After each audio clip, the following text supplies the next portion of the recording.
ማህሌት እንግዲህን በምንድነው ያለችው? ዝናን በቃ በእጅ አደርጋለሁኝ ወንድ ልጅ እንዴት በእጅ ማስገባት እንዴት ማንበርከክ እንዳለብኝ አውቃለሁኝ ብላም እንግዲህን በምሽት ወደ ዝና ጋር ሄዳ ነበረ።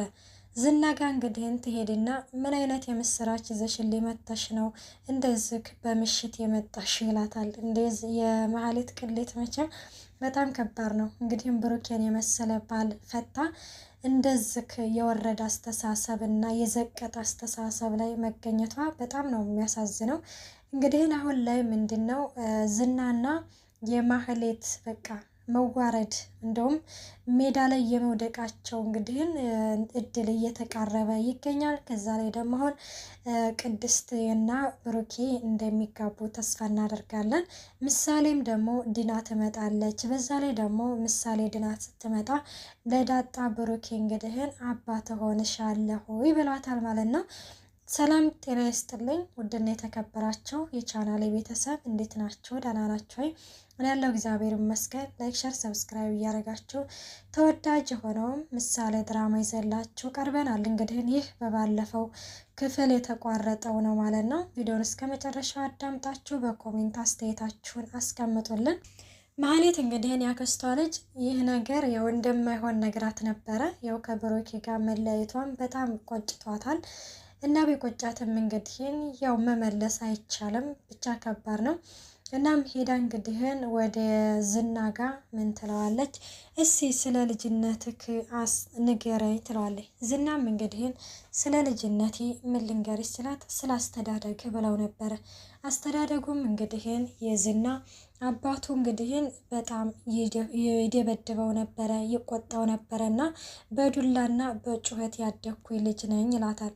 እና በጣም ዝምተኛ ፈሪ ነበርኩኝ። ከሰው ጋር እንግዲህን ተሸንፎ ሲገባ ዝና አባቱ ደግሞ ለምን ትሸነፋለክ በሚለው ይህ በእውነተኛ ህይወታችን ነው ማለት ነው።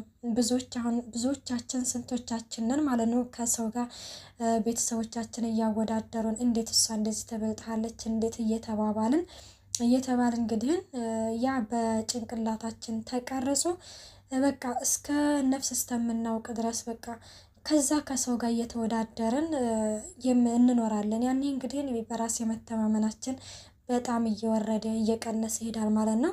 እናም የዝና እንግዲህ አስተዳደግ ይህ ነው። የሞገስ የሆነን ነገር መንጠቅ ይፈልጋል።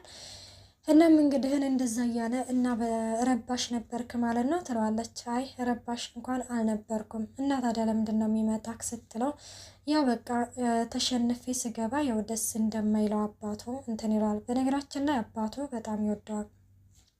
እናም ሌላስ ስለ ፍቅር ህይወት ትለዋለች እንግዲህ ማህሌት ማለት ነው። ይሄንን ሁሉ የምትሽከረከረው ያው እንዴት ብላ እንደምትጠይቅ ግራ ስለገባን ነው። ያው ዝናን በጣም ስለምትወደው ስለምታፈቅረው፣ እሱ ደግሞ ከሉሉ ውጭ ማንንም ሴት እንግዲህ ቀና ብሎ ማየት አይፈልግም። እናም ስለ ፍቅር ህይወት ስትለው አይ እኔ ፍቅር ህይወት ምንም ነገር የለኝም በማለት እንትን ሲላት እንዴ ከሉሉ ውጭ ሉሉ የመጀመሪያ ማለት ነው ስትለው አዎ ሉሉ የመጀመሪያ ሴት ነች ሴላት እንግዲህ ማህሌትም በጣም ተደነግጣለች እና ማመን ራሱ በጣም እስተሚያቅታት ድረስ ማለት ነው። እናም እንደዛ እንግዲህ እያለ ሉሉን እንዴት ነው እንዳየሃት ነው እንዴ የወደድካት ትለዋለች። አይ አይደለም እንዳየሃት አይደለም ከሞገስ ጋር አብረው ሲሄዱ ነበረ እና በዛን ጊዜ ስመለከታት በጣም ወደድኳት።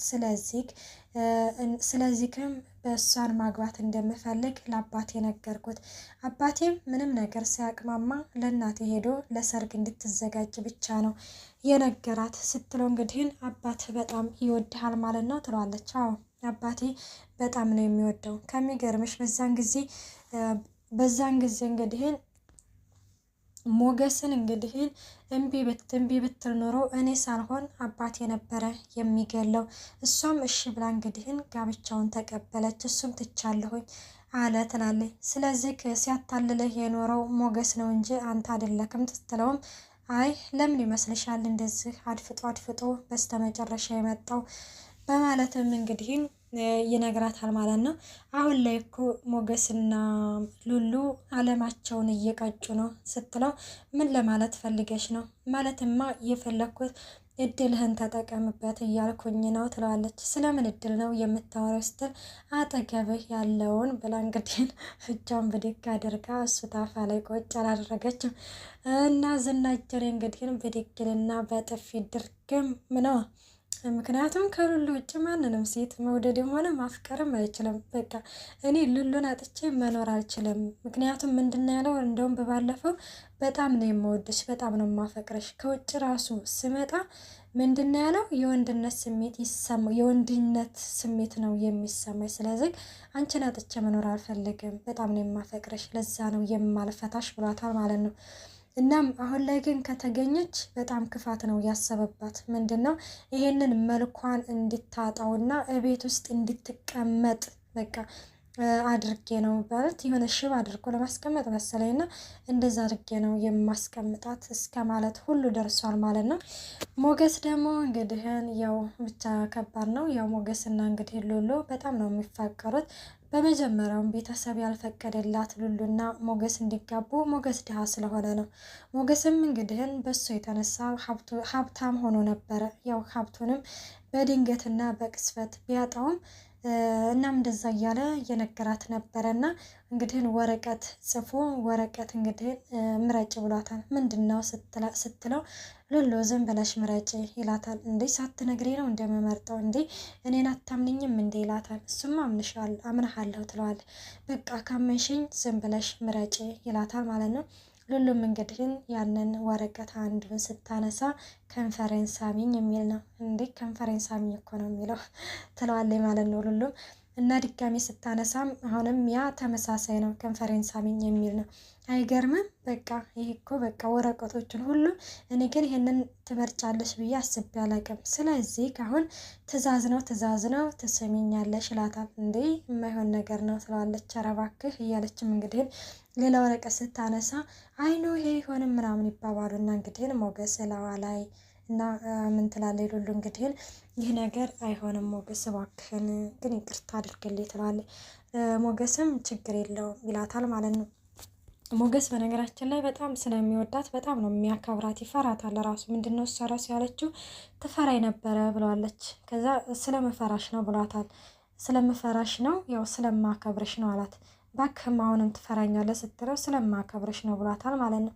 እና በጣም ስለሚወዳትና ስለሚያከፍራት አይሆንም ስትለው መለስ ነው ያለው ማለት ነው። ምንም ነገር በቃ ያለ ፍላጎቷ ምንም ነገር አያደርግም። በጣም ለስሜቷ በጣም ነው የሚጨነቅላት እና ታውቃለህ አሁን ላይ የዝና 80 ሚስቱ ነኝ፣ ስለዚህ የ80 ሚስት መሆኔን አትዘንጋ ትለዋለች። አውቃለሁ ሉሉ ይላታል ማለት ነው። እና አሁን እንግዲህን ያው ከዚህ ሀገር ካልወጣን ዝና እንግዲህን እንደማይተወን ነው ስትለውም እንግዲህን እና ታዲያ እስከ መቼ ነው የኔና ያንቺ ነጻነት የሚታወጀው ሲል አታስብ፣ እኔ የመሬቱን ሕግ አልፈራም የፈጣሪን እንጂ እያለችም እንግዲህ ያው በአባቶች 80 እቀዳለሁ በማለትም እንግዲህ ብላለች። ግን 80ዋን የሚቀድላት አይመስለኝም። ብቻ እንግዲህ ወይ ደግሞ ቀርመው ባላገኟትና ደግሞ መልሶም ባልቆለፈባት ብቻ በጣም ከባድ ነው የሚሆነው። እና በጎን ደግሞ ዳጣ እንግዲህ በጣም ነው ያሳዘነች ዳጣዬ።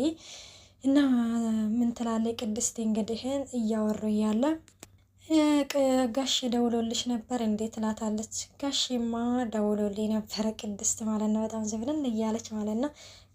ምንድን ነው የሚያዘባንነች ተናገሪ ትላታለች። አይ ለእኔ ብቻ ነው የነገረኝ እያለች ምንድን አለች ትል በቃ ሰሞኑን እንመጣለን ብለዋል ትላለች። ይህንን ያለችበት ምክንያት ምንድን ነው?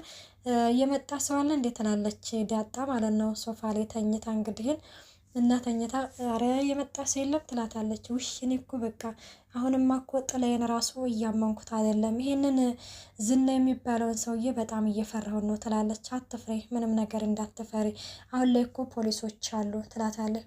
እንደዛ ነው እና ደግሞ እነ ጋሼ ይመጣሉ በቅርብ ስትላት፣ ወይኔ ጋሼ ደወለልሽ እንዴ? ቡሬ ደወለልሽ? ቡራ ነው የምትለው። ቡራ ደወለልሽ እንዴ? አዎ ደወለልኝ። ምን አለሽ ትላታለች።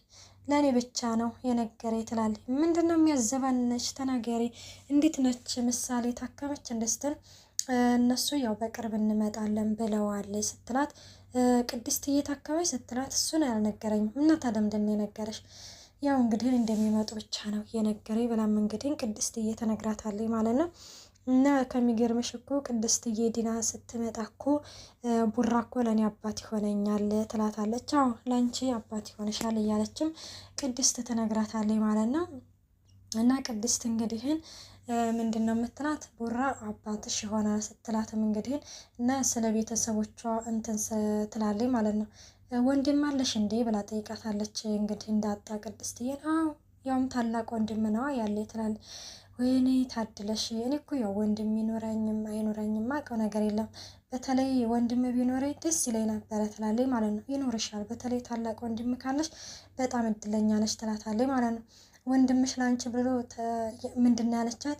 ወንድምሽ እንዳገባ አይፈልግም ትላለች። እንዲህ ለምን ስትለው ምክንያቱም ወንድምሽ የሆነ በቃ የሆነ ከሱ እንድትርቂ ብቻ እንደዛ ነገር ትላታለች። ወይ ጠፋብኝ ራሱ ማለት ነው ድራማው እና እንደዛ እያለቻት እንግዲህ ወንድምሽ ላንቺ ብሎ ተደባድቦ ያውቃል እንዴ ስትላት ያውም ከአንድም ሁለቴ ነው የሆነ ልጅ የሚያስቸግረኝ ነበረ ከዛ ሄጀ ለወንድሜ ንግር አደረግኩት ትላለች ቅድስት ማለት ነው። ከዛ አስተደባደበልሽ ያውም በዱላ ነው። ከዛን ቀን ጀምሮ ባየሽ ሲሄድ እኔ ፊት አልሰጠኋቸው ወይኔ ሰው ወንድም አላት ተብዬ በጣም ነው የሚፈሩኝ እያለችም እንግዲህ ቅድስት ለዳጣ ትነግራታለች። ዳጣ እንግዲህ በጣም ያሳዘነች ነገር እኔ ግን እኮ ለምን እንዳልጠበስኩ ታውቂያለሽ ትላታለች። ቤተሰቦችን ስለማላቃቸው ወንድሜን እጠብሳለሁ ብዬ ነው ትላለች ማለት ነው። ቅድስት ወይኔ አፈር ልብላ በማለትም ደረቷን ያዝ ታደርጋለች። ውድና የተከበራቸው የቻናሌ ቤተሰብ በቀጣይ ቪዲዮ እስከምንገናኝ ባይ ባይ።